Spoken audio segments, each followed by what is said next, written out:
রাতে মন্দির বন্ধ, কিন্তু বন্ধ মন্দিরে ঢাকের তালে সেদিন কারা মেতে উঠেছিল পুজোয় তা কেউই বলতে পারেননি। স্থানীয় মানুষদের বিশ্বাস মা অতীব জাগ্রত, তবে মন্দিরের 1 মাইলের মধ্যে দ্বিতীয় কোনো কালী পুজো করার সাহস কেউ দেখায় না। শোনা যায় মহারাজা কৃষ্ণচন্দ্র স্বপ্নের মধ্যেই দেখতে পান জঙ্গলের মধ্যে এক দিব্য জ্যোতি। পরে সেখানেই সন্ধান পাওয়া যায় এক ভগ্নপ্রায় মন্দিরের। ভিডিওর টাইটেল, থাম্বনেল এবং ট্রায়াল দেখে তোমরা আশা করি বুঝতে পেরেছো ভিডিওটা কীরকম হতে চলেছে। তো ভিডিওটা স্কিপ না করে পুরো ভিডিওটা দেখতে থাকো, খুব ভালো লাগবে তোমাদের আশা করি। তো হ্যালো গাইস, কেমন আছো সবাই? আশা করি ভালো আছো। তো আজকে বিকেলবেলা বেরিয়ে পড়লাম আমাদের বসিরহাট সংগ্রামপুরে একটা নতুন কালী মন্দিরে। এত সুন্দর একটা কালী মন্দির বাড়ির পাশে আগে কোনোদিনও যাওয়া হয়নি।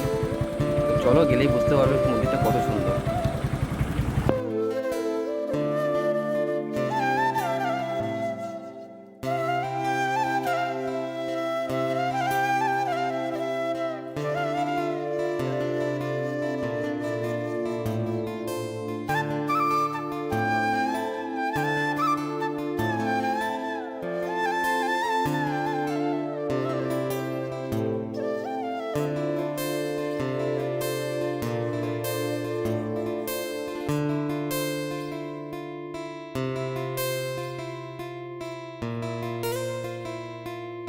আমরা চলে এসেছি সেই বসিরহাট সংগ্রামপুরের জাগ্রত মায়ের মন্দিরে।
ডাকে মাকে, সে নদীর পাথে যাওয়ার সময় হঠাৎ এখানে একটা আলোর ছটা দেখতে পেয়েছিল বনের মধ্যে। এখানে একটা বাগান ছিল তখন।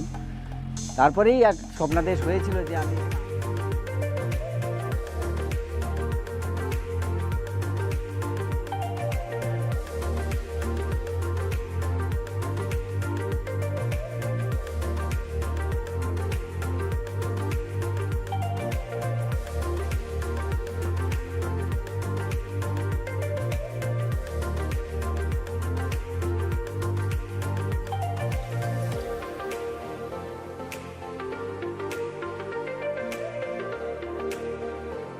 করেন।